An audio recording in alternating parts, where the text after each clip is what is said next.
Would it take an act of an alien attack on all of mankind for us to finally find unity in our survival?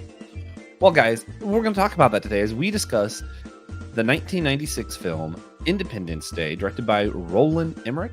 Am I saying the name right, I think Kevin? it's Americ. Americ. Yeah. Okay. Right, yeah. Well, I'm Joshua I'm pretty Noel. sure. Yeah, but yeah. I am not the best with the names, and I'm not the best with opinions. I'm known as Josh with the wrong opinions around here, and I am joined though by someone with excellent opinions. Kevin with the perfect opinions is here with me today. We'll Kevin see about Schaefffer. that, but yes. But what's up, Joshua? Good to see you, man. Good to see you. Well, hey, instead of doing what we're geek out on our primarily political episodes, we like to start by identifying a bad actor in politics, whether real, from the Bible, fiction, whatever. And then at the end of the show, we'll identify a good actor in politics to leave on a better note. Did you want to go first, or do you want me to? I can. Mine is very common, I would say, when you think of bad television fiction, but also one of my favorite characters in all fiction for me.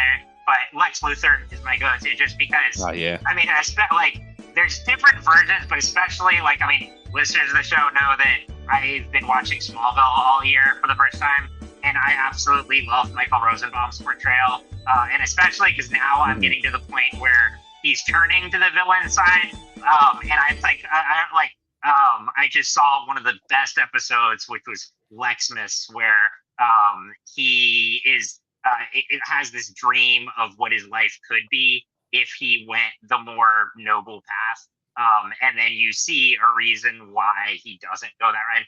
He's one of the most fascinating characters in comics. I love the Christopher Reeve Superman films, but I think of course Gene Hackman is great, but the only thing there is he's a little cartoonish, in his portrayal.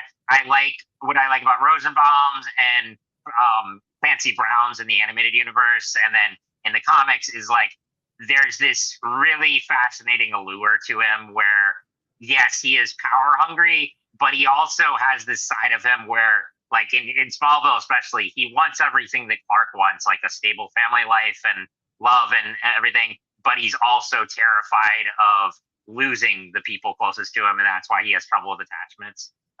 But he makes for a perfect political, charismatic villain, and so has always been one of my favorite villains in all of pop culture. I mean, not one to admire, but certainly one that is fascinating. Oh yeah, my favorite Lex moments, I think, are when he actively is doing charity or something to help the community. Because it's one of those where you're like, wait a minute, what? And it's he paints this picture of trying to get everyone to see what he sees, air quotes, where he's like, yeah, no one should have this much power. Superman's the bad guy. And he does, sometimes he does a really good job at painting that picture. And you're like, oh man. Yeah, it's a compelling argument. Yeah. Yeah. For me though, I'm gonna go. This is a little bit weird, probably, but no, go ahead. Disenchantment, the show, King Zog. King Zog is who I'm gonna go with my pick for a bad political actor. He has a fun character arc in that show where, he starts off and he's just all about himself, and everybody in the town's miserable because he makes all the rules. He is terrible to everybody because he doesn't care about anyone but himself. And come the end of the series, he has a whole character arc where he gets better and stuff, but he actually realizes he's a terrible king. So he lets his daughter be queen because he's like, I'm bad at this. And I love his story arc, and I love that it wasn't, oh, once he became a good person, all of a sudden he's good at politics. They were like, no, he's still bad at it. He just learned to recognize that. Ooh, good pick. I like it. That's one. That's a good one. Yeah. That's also a great show. I enjoyed that show a lot. But today, we're not going to be talking about that. We're going to talk about Independence Day. But first, I want to let everybody know you can, if you want to avoid smashing Will's heart, you can smash that like and subscribe button on YouTube. You got to do one or the other. If you don't smash it, you're smashing Will's heart. If you do smash it, Will's going to be happy the whole rest of the day. He's going to skip and frolic around in fields of daisies if you smash that like and subscribe button. So do that. We'll film him doing that for proof. But Yeah. I would love that. You know what? If we get if we could get a video with 50 likes, we will film Will frolicking through a field of daisies and I post think that video. that's Yeah. probably like the best reward you could give people. Yeah. I like how I'm promising something for Will to do. I think he would say yes. He Though. would. Yeah, He would. yes. Yeah. Also, if you're on your laptop, you can go to sorry. Wow, my brain is blanking. It's early. We're recording Yeah, at yeah, 8:50 or almost 9 in the morning. yeah. It's an early one today. Oh yeah.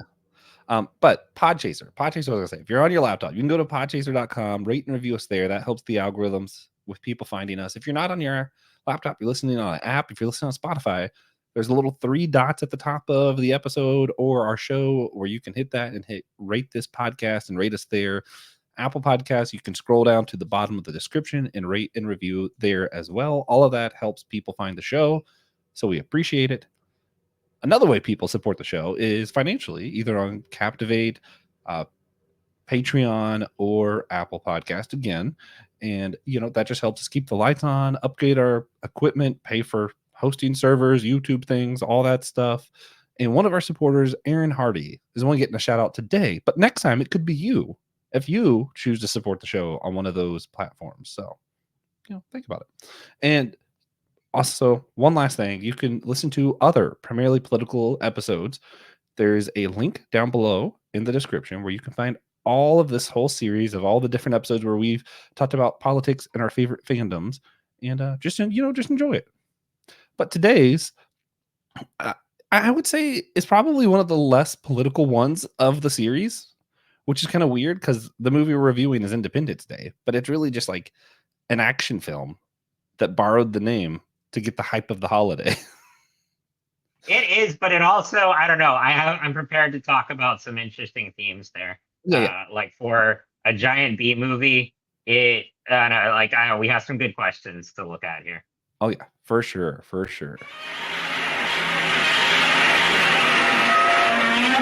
Godzilla sound effect because it is always appropriate no matter It what. is. So we're jumping into this episode talking about this film, and this was a fun one. Big action film, and I've heard it said that there was never a movie like it before this time, and there hasn't really been one since this time. And I'm not sure. Like I've been thinking about it, trying to see what they mean. Maybe because a lot of the times when you have like big global threat movie, it's still very localized, right? Like Yeah, Avengers, what I was thinking of. It's like the whole world's threatened, but everything's really happening in New York. But this that's film true. actually does showcase like it is the whole world. So I thought that's a unique aspect. I'm not sure other than that what really makes it so much different, but I won't say it's not different because it does stand out in like the history of film. People always point to this one. We'll talk about it. It does Kevin. really have like I think a quality about it that like I said, it's a giant B movie, but it's a B movie with a budget. Like it's very much a Mhm. love letter Yeah. to that era of 1950s flying saucer movies. But it's Yeah. on a much grander scale and it's very mainstream and it has this big ensemble cast. So I think that's where it had and you're right in that like I mean I just saw Quiet Place Day One and like that takes place in New York and New York gets destroyed so many times in apocalypse movies, Or New York. but this one is one that does more of a global look at an alien invasion. I mean, there you have World of Worlds and I mean there are others, but I agree it does have a uniqueness for that alone. I was thinking World War Z kind of does that too. World War Z does, Yeah. yes, that's good, Yeah. but yeah. But I think some of the difference too, though, is like World War Z was based on books and stuff. I don't think Mhm. Independence Day was really based. I think it was It's just not. an original story. It's an original script. Like I said, very much a love letter to a specific era of sci-fi movies. But it was co-written by Roland Emmerich, and then I'd have to look up the other writer. But it was not an adaptation. Yeah. So for those listening who somehow have never seen Independence Day, Kevin, what is the plot of this film? What's this movie about? Aliens invade a bunch of humans from all over the world who we meet in different fat. We get a computer geek played by Jeff Goldblum. We get a military hero played by Will Smith. The president played by Bill Pullman, and a bunch of supporting characters. Cousin Eddie is of course in here too, which I like. I actually, because it had been years since I've seen this. Actually, I kind of totally forgot that Randy Quaid was in this, and I'll talk about that too. Yeah. But more sprawling cast there. So Jeff Goldblum's character quickly becomes the one to see what's happening when signs start to like the skies start to turn, and he knows that an imminent threat is approaching, and is trying to get to the White House. His kind of like estranged wife is secretary, or like forget what her guy. She's in the president's cabinet. I forget exact position, but he's trying to get to her and warn everyone. And then the aliens blow up like New York, DC, just like massacre a bunch of cities, which I'll get to the interesting tone of the movie in a bit. But that happens, things escalate, and then eventually they also find out that Area 51 is a thing, and none other than Brent Spiner is the scientist leading that charge, and so they've been, secretly analyzing aliens for a while. The plot continues to escalate, and I think my favorite thing about it is how they defeat the aliens. So Jeff Goldblum sends a computer virus to the aliens to disable their defense systems, and then Cousin Eddie drives his ship through the rear end of the mothership, sacrificing himself and destroying the mothership. And then Will Smith also gives a big dogfight and helps Goldblum to defeat the rest. That's a very like condensed version, but it does kind of encapsulate the pretty ludicrous plot of it all for an alien invasion movie. But like you said, it takes place on a global scale. We meet a bunch of different characters from all over the world and in different places, and then they come together at the end. And Bill Pullman gives a classic, iconic.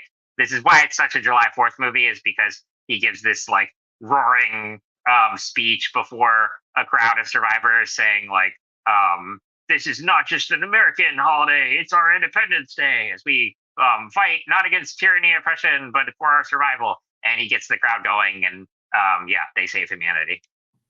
Man, there's so much packed in that. So I've been like studying the film a little bit the last couple Ah, days, just because. yeah.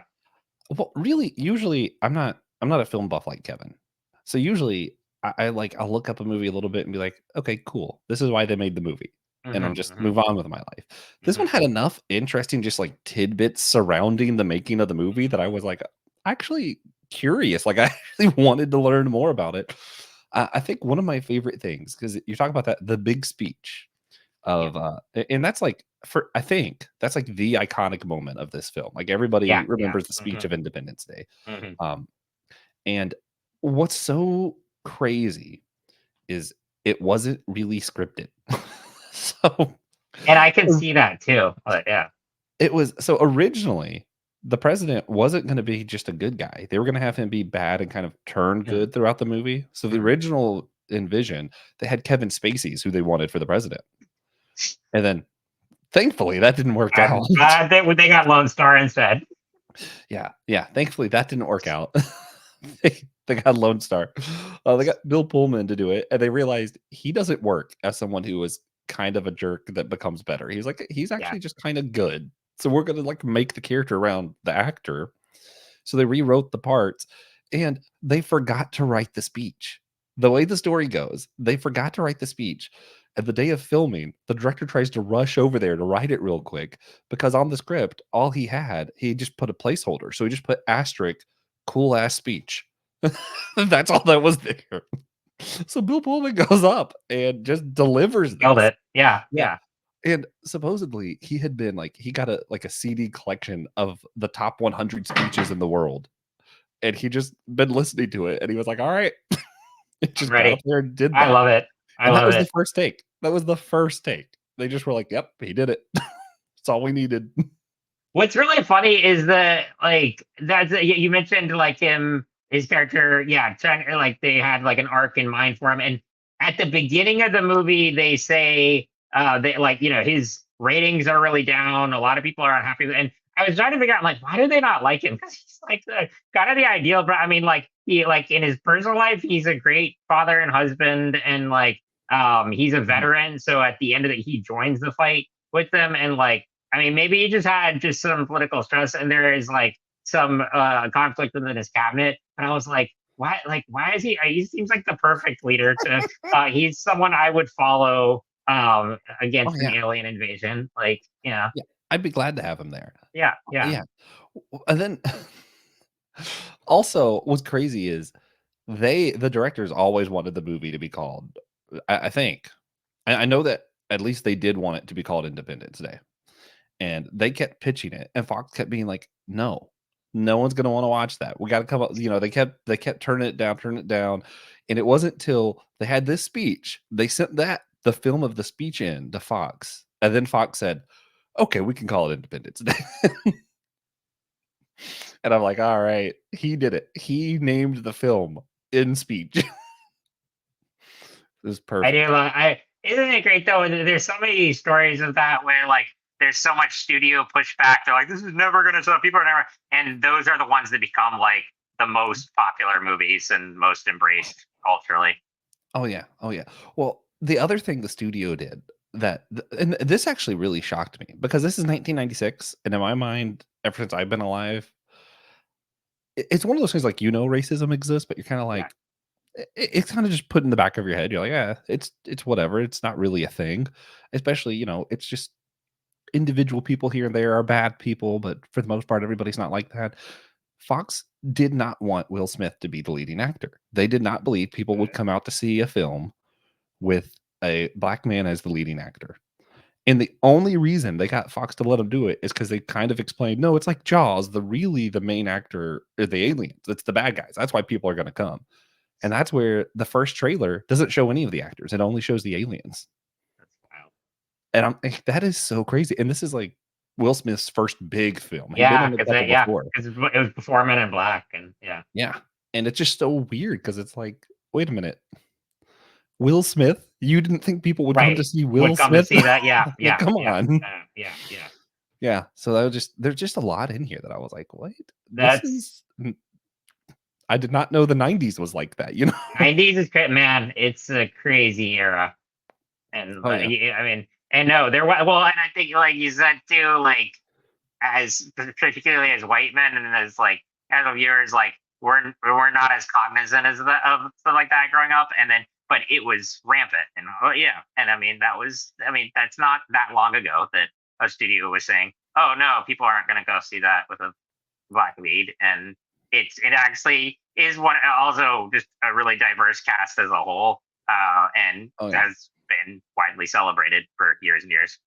Yeah, and I think in my opinion, the movie would kinda feel flat if it wasn't so diverse because it's Oh like, yeah, "Oh, a global it threat, kind but of it's ruins the only message. white people you see." Like, Right, right. you can't do that." No, that would be completely ruin the point of it. Oh, yeah. Oh, yeah. Man.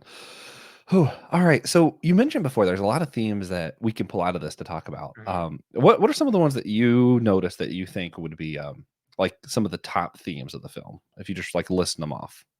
Well, the biggest is, like you said, a global threat.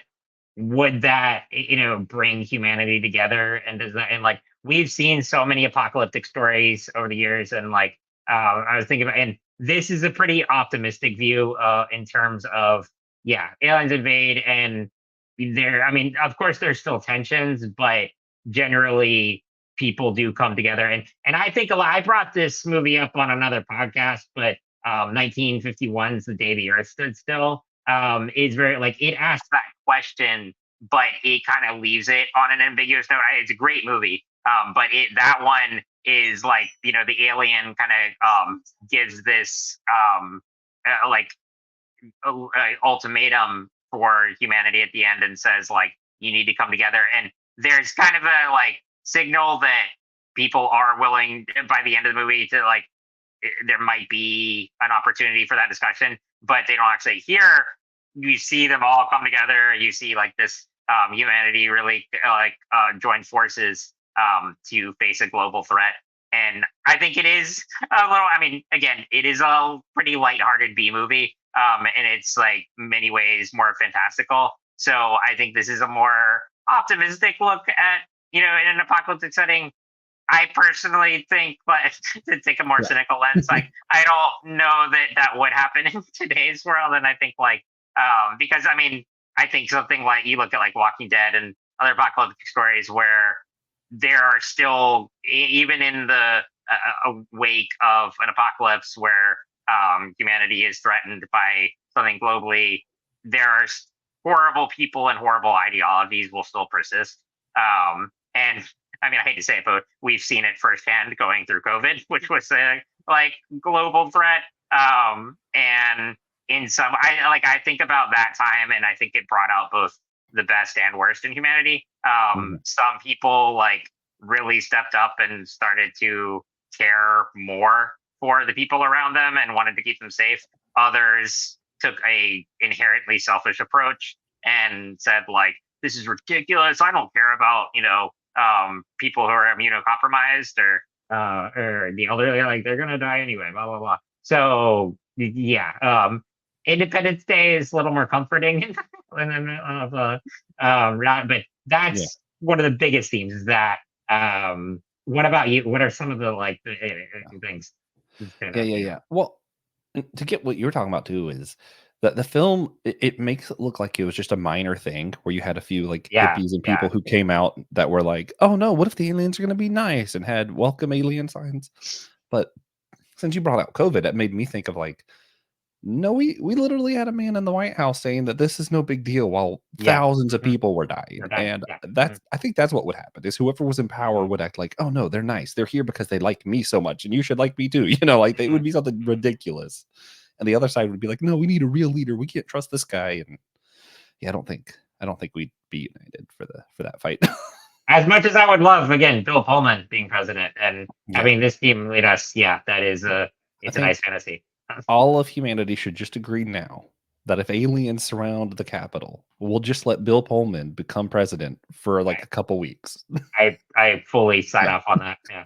I have no idea what his political ideology is. I'm just like, you know what? It's But fine. if he wrote this speech, like then It's he's gonna be got good. some yeah, exactly. Yeah. He did that on his own. Oh man. No, I think it also kind of brings up themes of like, uh, do we who is the other? So every time Yeah. aliens are brought up, especially since Will is in my life now, I always am like, oh, the other. This is what we're thinking of. Like the other Mhm. is something dangerous that's out there, is what this film kind of portrays it as. And I don't love that. I think it would have been interesting if the aliens would have been more characters instead of just Yeah, a yeah. threat. Um, but it brings up occupation. What if we were the ones being Mhm, occupied? mhm, World governments, like what you were talking about, like does the government function together well enough that America mhm. and Russia and everybody could stand together? I kind of doubt it. But also, government secrets. There's a lot of Area 51, all the stuff that's what's the government hiding kind of things that are kind of brought to light. And then the one that I don't like is it definitely has a sense of like American supremacy of Yes, like yes. America is the best country and the other ones are just kind of side characters.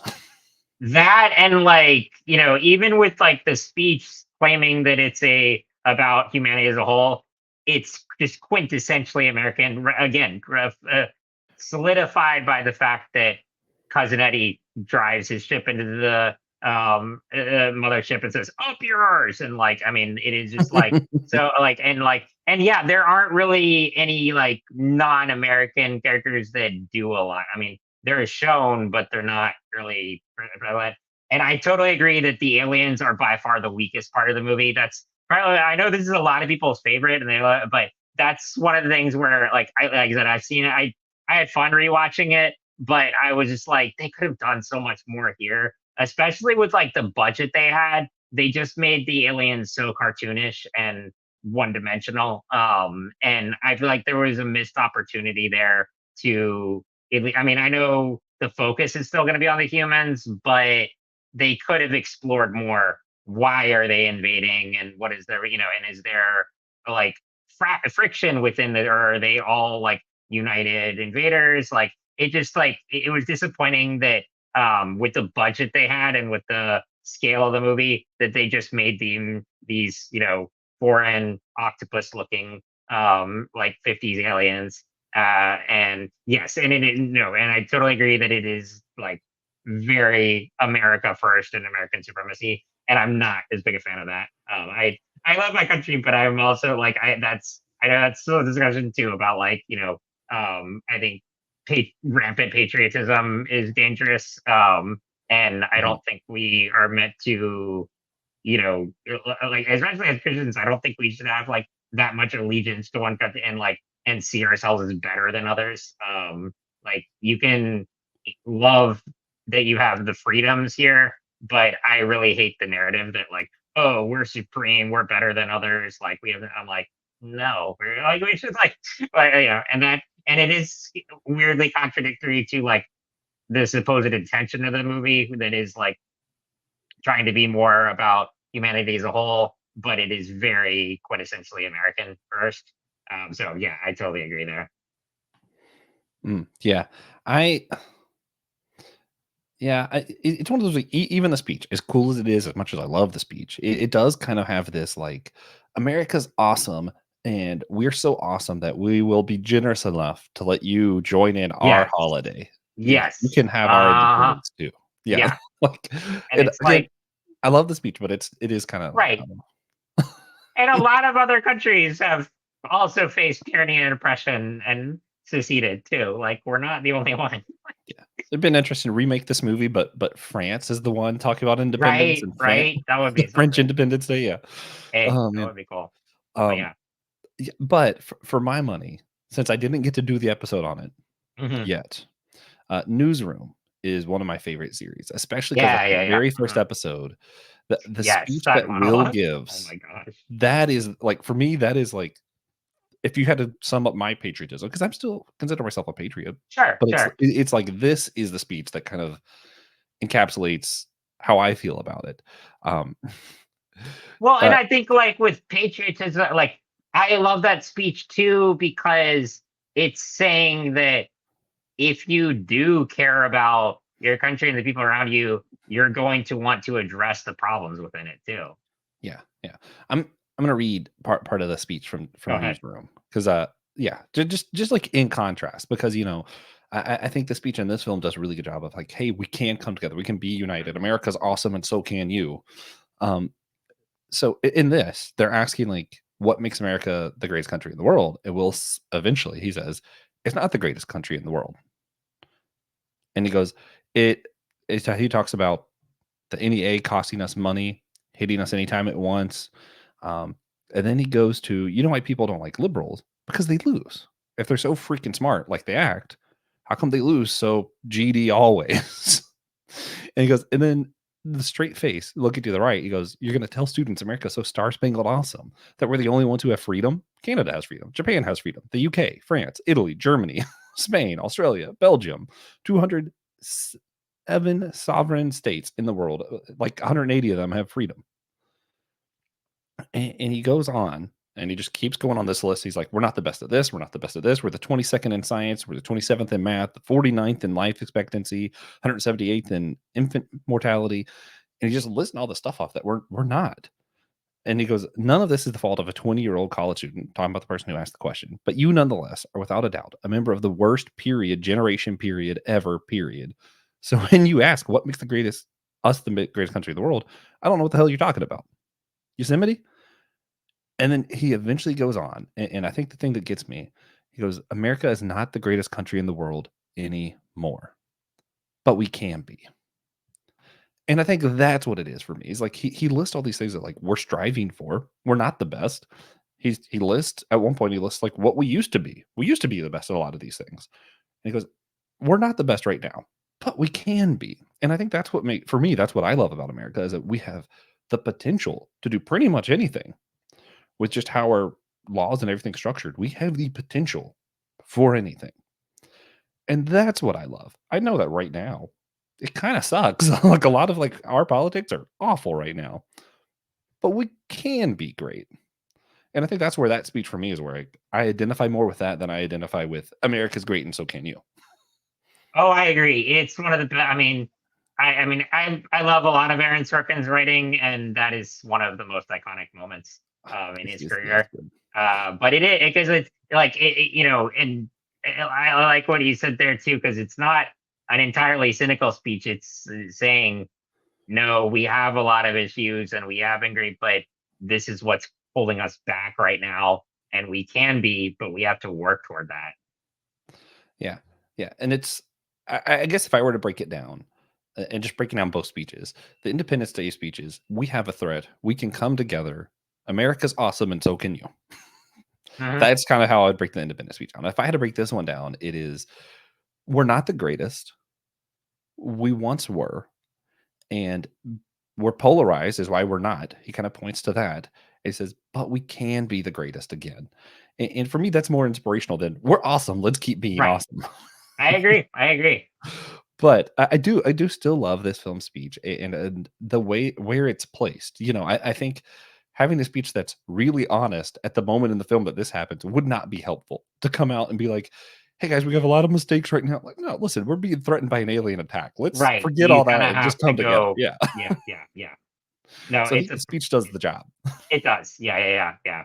Well, and I think it speaks to the tone of the movie. This is the other where I'm like, I take some points away from the movie of like I get again that it is a giant B movie. It's more lighthearted and it's fun summer popcorn flick. But I think they also could have done a better job with like a little more nuance because like I mentioned earlier, you see New York and DC get blown up and millions of people die. I did appreciate that the dog survives in that scene when, like, even though you see cities massacred, the dog Oh yeah, runs away good from the dog. explosion because the director has a heart there. But nonetheless, you see cities get massacred, and then in the next scene, it's just like, okay, there's no like sad music or like time for mourning and like kind of like panic. They're just like, okay, well, no, business as usual. We're gonna keep going and keep fighting problem. And they do it again at the when cousin Eddie sacrifices himself.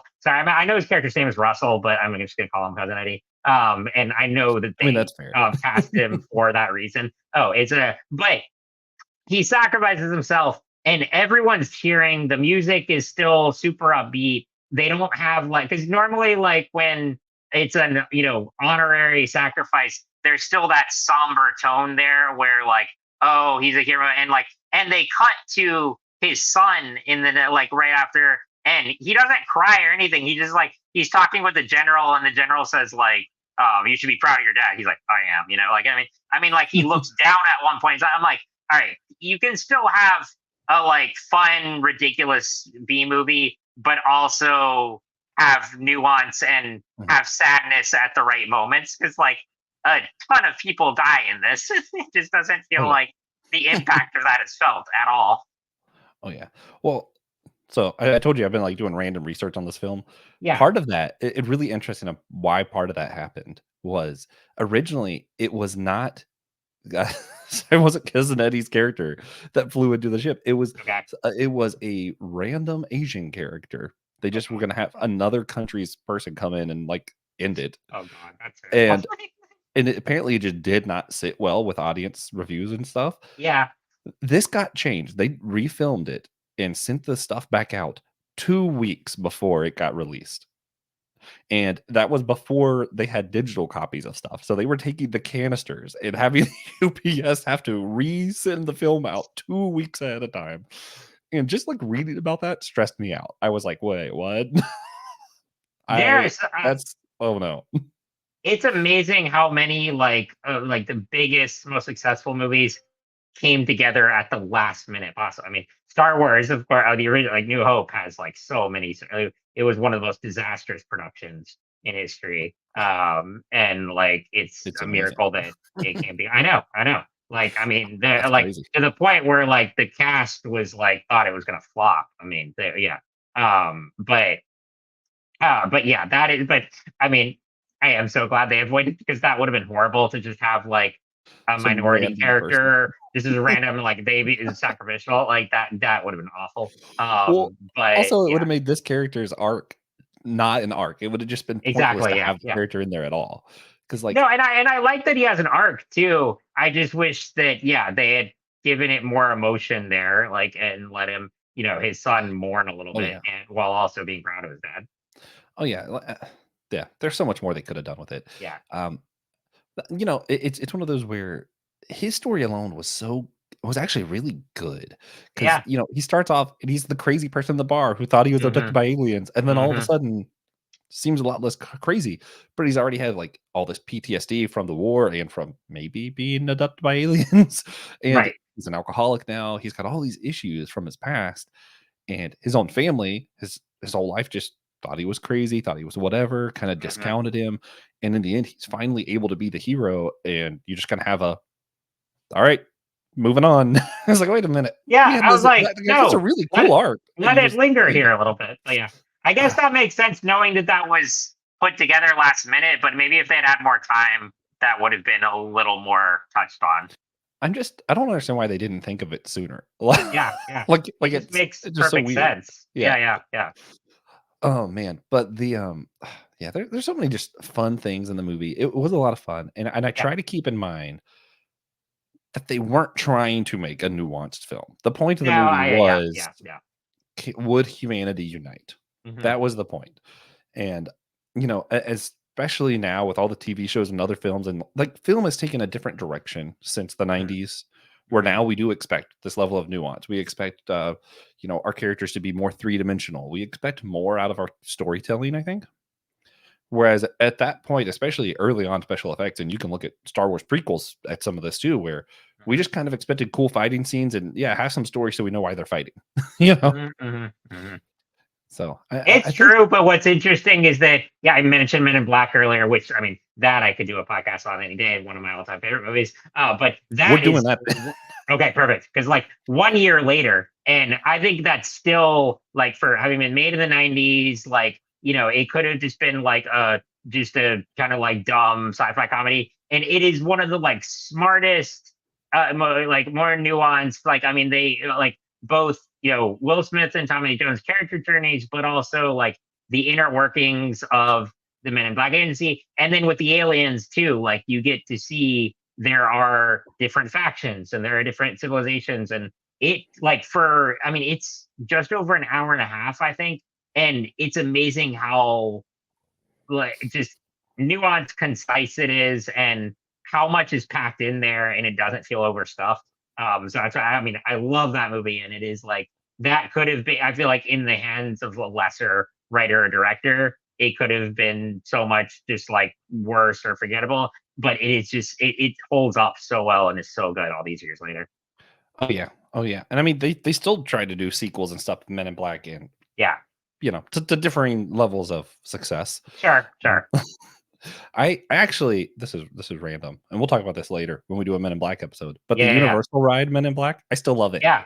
And it's Yeah, oh it's yeah, old now, absolutely. and Yeah, it's yeah, yeah, great. yeah. Oh, that's Oh a man, classic. Yeah. yeah. And yeah, I don't know how much of those kind of films would have been made though if it wasn't for we got Will Smith as the Yes. main guy in this movie, Mhm. because Mhm. like I said, they really didn't think they could do a movie where people would want to come out for the main character being Yeah. a black man, and I'm like, that's just so weird. Like, Wow. Yeah. Yeah. what is like all those Denzel Washington films I enjoy? I'm Yeah. like, wait a minute, a lot of this is like, There it, was pushback. Yeah. yeah, this was the moment that proved it can happen, and Mhm. now I have the Book of Eli. Great movie. It's I another love one that I could movie. talk about anytime too. Oh, Oh, so yeah, good. me too. That's a good one.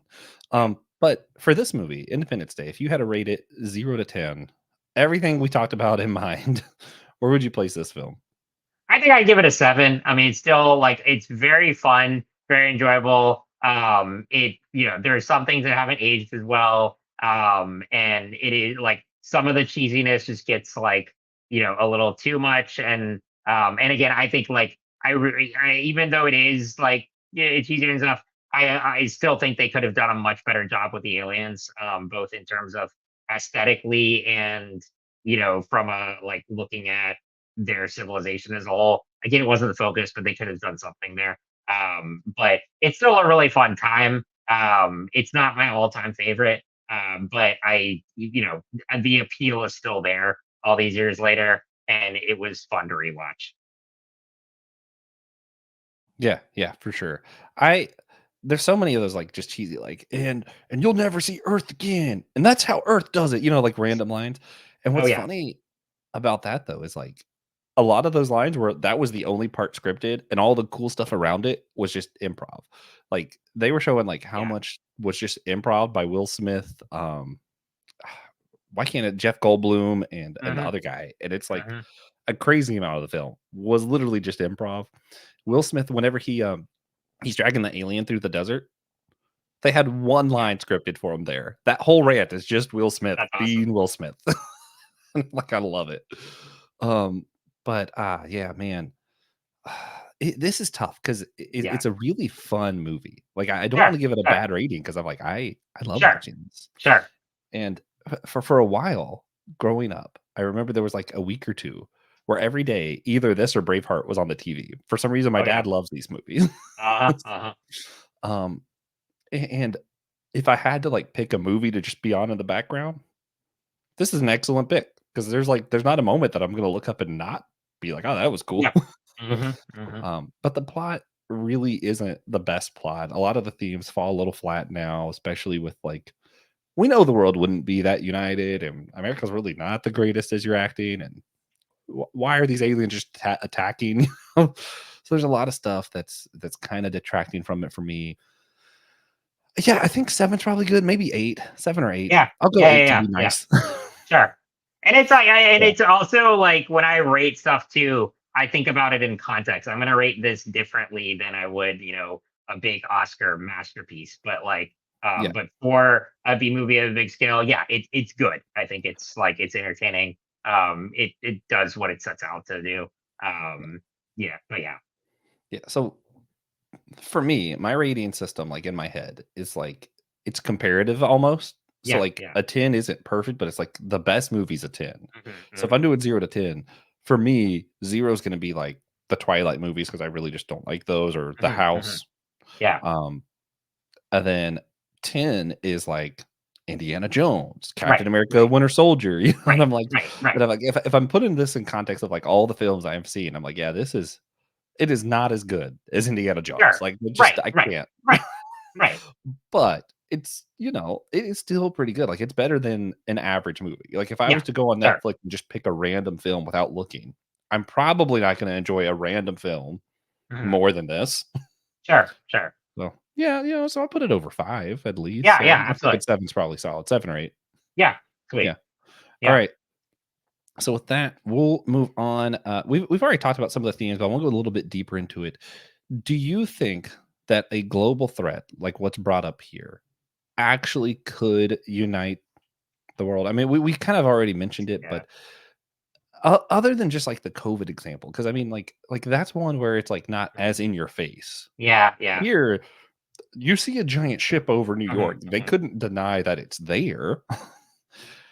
Do you think there's any point that it's making that you can see like maybe we could unite? It might unite more, but I'm gonna say no overall. This I think there's still gonna be like even if there is some massive threat destroying out, there's still gonna people out for themselves. Or it's just gonna if there I think it would unite a lot of people and it would be but to do like get everyone on the same page and working together, I still don't think I don't know. I think humanity has too many problems. I this is weird. So I think depending on who is president of the United States That's is a going to big matter factor. a Yeah. lot. That's a big factor. Yeah. Um, so right now, with who we have president, right now Joe Biden is president. In Mhm. case someone's listening later on. um, so we are pretty attached to NATO still. So I think that those countries, the ones that are like involved in NATO and Yeah. like some of the European alliance stuff, would Yeah. probably come together. Yeah. And I think what's dangerous is we live in a time that I think that other countries, that I think China would probably be more concerned about the aliens. They probably wouldn't be Mhm, mhm. worrying about us, but they're Yeah. going to try and be taking care of the aliens. But I'm Sure. thinking Sure. like Russia and some of these other Middle Eastern countries would almost see this as an opportunity of, oh, hey, while everyone's distracted, let's go ahead and because we have a lot of Hmm. bad actors who are leading some of these countries that Sure. are I don't know. It's not like they're enslaved, but it's like this dictatorship kind But of there are super. relationship. Yeah. Yeah. So Yeah. No, they're yeah, like yeah, yeah. superpowers that have. way too much power. Yeah, Yeah. So that's kind of what I'm looking at. I'm looking at it as sure, like I think sure, some countries would, sure. but what concerns me is more there's a lot of actors that I think would take advantage. Like I could easily see Yes. Putin going, "Hey, Oh gosh, yes. I could go ahead and take this land while y'all are doing that," you Right, know, right, right. which is stupid. Like it's It's not only it's evil, it's also just kind of dumb because you're it's like, terribly dumb, but he would be. I totally think he would be yeah, ignorant and evil enough to allow that to happen. Yeah. yeah, and I'm not convinced there's ever been a time in human history where there wasn't actors that would do something like that. Like, Yeah. I think that's Mhm, always a mhm. thing, unfortunately. Yeah, and, yeah, yeah. Okay, so if we did decide that we were gonna come together, how effective do you think we could come together? Like, if everybody actually did, like, if we just put our imaginary cap on and everyone said, Mhm, "Okay, we're mhm. gonna come together," how effectively do you think we could do it if we actually tried? Kind of depends on the threat. Like, I don't think we're gonna. It would be as easy as, oh, we can figure out a computer virus to send to the aliens, and just try, and that'll work. But I do think, like, yeah, if humanity was genuinely united and we put our skills together, we could at least put up a fight against some um extraterrestrial threat. And ideally too, I mean, the really ideal would be like in the movie Arrival, where hopefully it's also not, like there would be an effort to establish communication and see, okay, are they actually a threat, or are they, what's the intention here? That's the biggest thing. And like, I mean, anytime that's another thing that's been explored so many times in apocalyptic stories, is like when you have this like foreign invade, is it an invader, or is it just like, are they coming for a purpose? And like, if we were genuinely united, could we put reasoning there at the force? Obviously want to be, protective of all of us, but at the same time, um, would it be, could we put our brains together too and try to see, oh, are they actually a threat, or are they worth, I think, I mean, because we don't know that, that's the big question. Like, if the aliens are gone, we don't know if they would be, hostile, or would they want to, are they, do they come in peace? But that would be the big test too, would see, like, are we willing to ask those questions together? Yeah, and I think even if we were working together, in my mind, there's still countries, i.e. China, Hmm. who are gonna wanna keep something secret. So they might Yeah, help yeah, yeah, yeah, some, but they're still gonna be yeah. trying to keep some stuff, and I feel like Sure. without complete open communication, I don't think we could come together strong enough to do it. Yeah, yeah, Maybe, yeah, maybe, yeah, I don't know. yeah. One the thing that's interesting though, in the film where the imaginary world of this film where everybody does work together and it works out great, it's interesting that it's Independence Day that they're talking about, because in a way, yeah, you're independent from these aliens attacking you, but the world had to depend on one another to be able to defeat, and it makes me think of our independence. So I'm like, is there ever actually true independence? Like, aren't we always depending on one another in order to have any level of freedom? Hmm.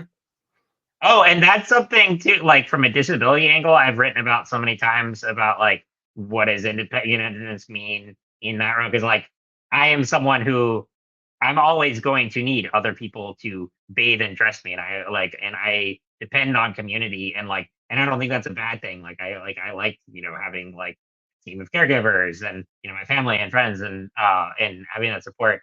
And like, I feel like we idolize independence in a way of like, oh, I want to do everything on my own by myself, and I'm like, and I think that's honestly a dangerous way of living. Like, we're kind of meant more to be in unity with one another, and like, and if, to have like genuine independence, you have to be connected to one another, if that makes sense. Yeah, yeah, and I mean, it's funny because like I think what we mean by independence is that it's something different than what that word actually Sure, means. sure, Because like sure. even thinking about it, like just the human condition alone, just like mentally, psychologically, Hmm. we can't do be completely independent. Like that's just Right, right. not reality. No. Um, but like even if like I just take at face value what we mean is that we all have the freedom to pursue the relationships we want to pursue, Hmm. to Hmm. interact how we want to react. Hmm. I'm still not entirely sure that's possible. Like I don't think we can live in this world of I'm only, I'm completely independent of the relationships I don't want. You Mhm, basically, no, like I mhm, don't want to be, but because at the end of the day, like let's take America, the great freedom experiment, mhm. all that stuff. I mean,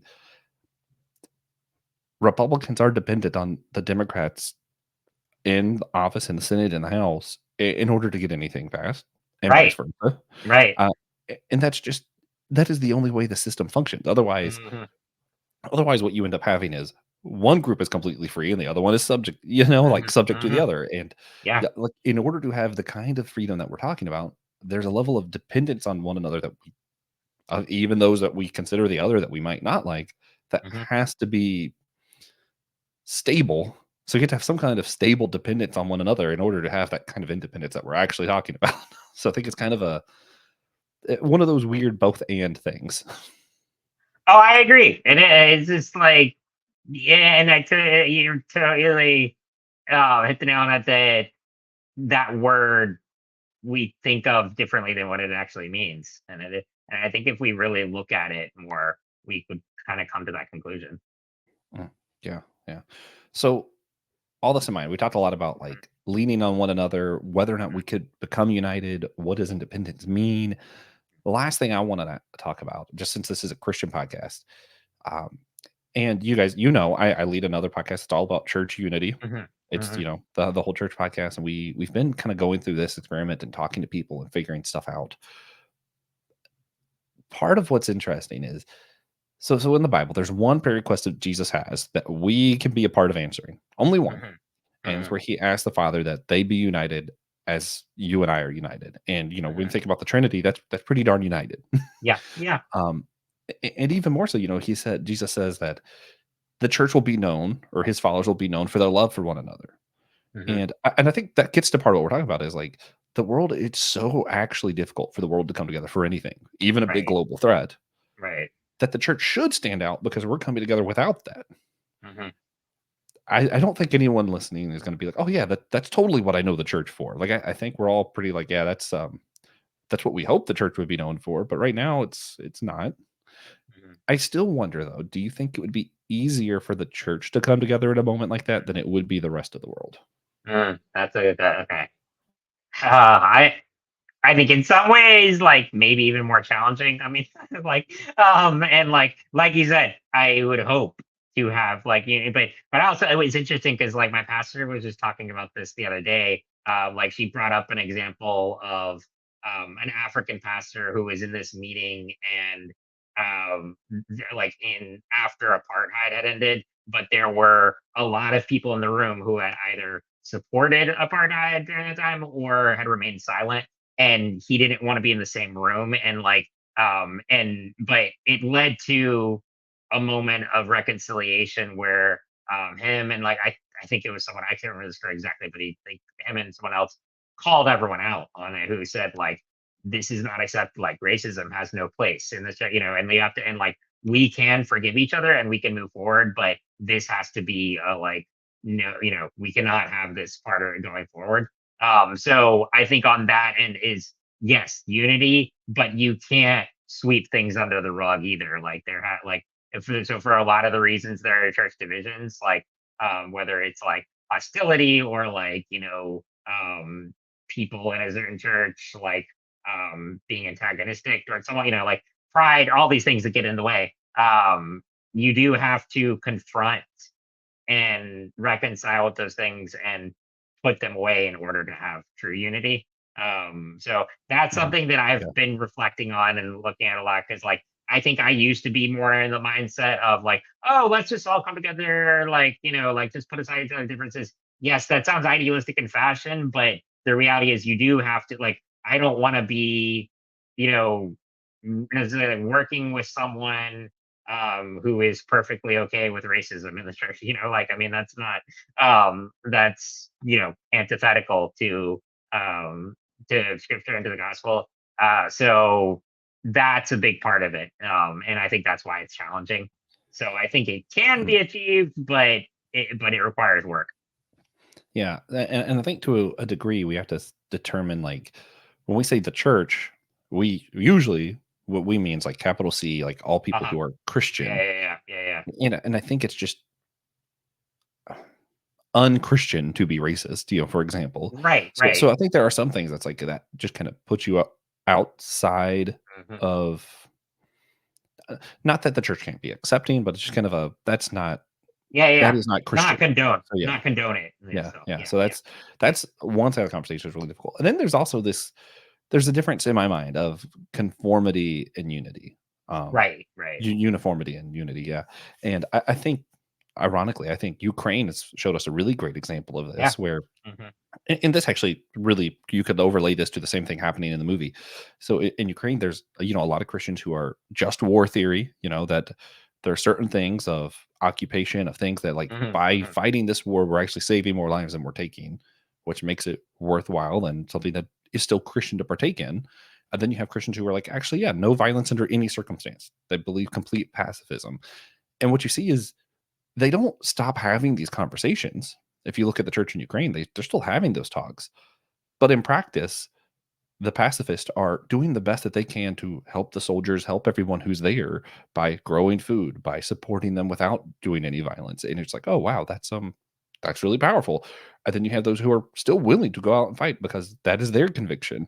And they're doing the best that they can to help the people of Ukraine together, even though they disagree on what that looks like for a Christian and how to do it. And that's what I would like to believe. I would love to believe Mhm.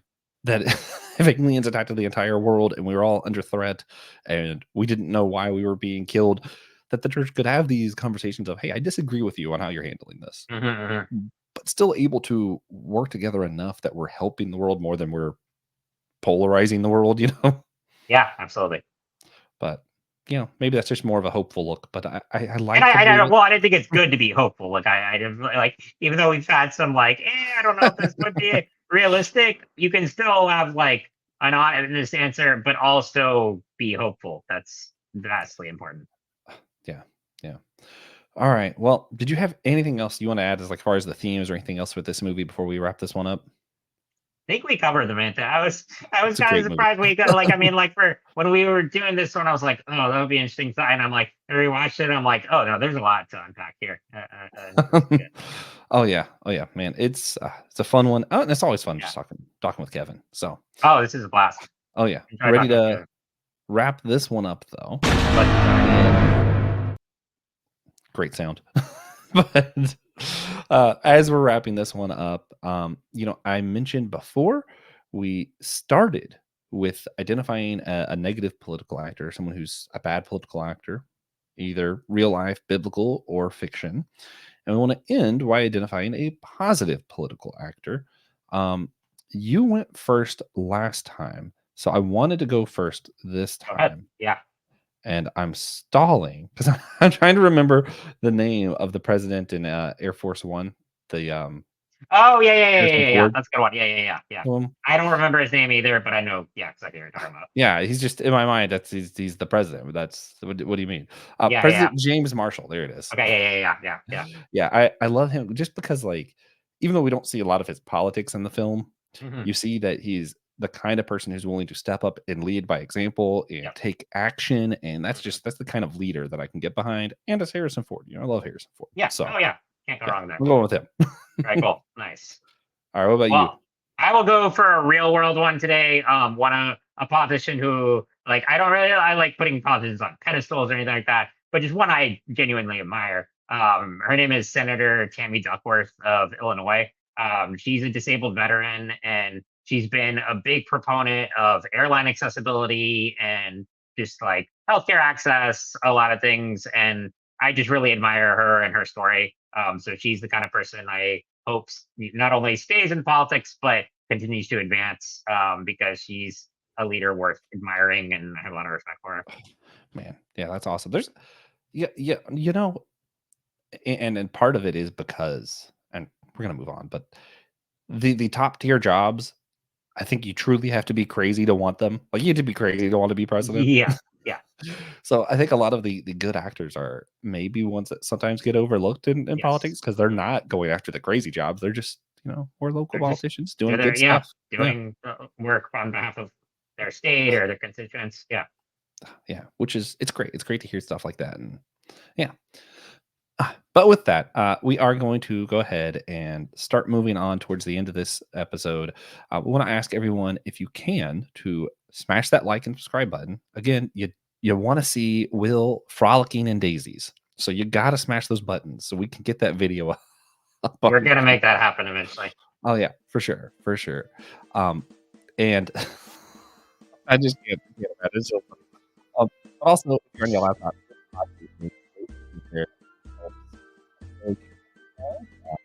also, if you're listening on your phone on Spotify or Apple Podcast, you can rate on Spotify. There's like a little menu, like 3 dots you can hit, and you can go to rate. Apple Podcast, if you scroll past the description, there's a place to rate and review there.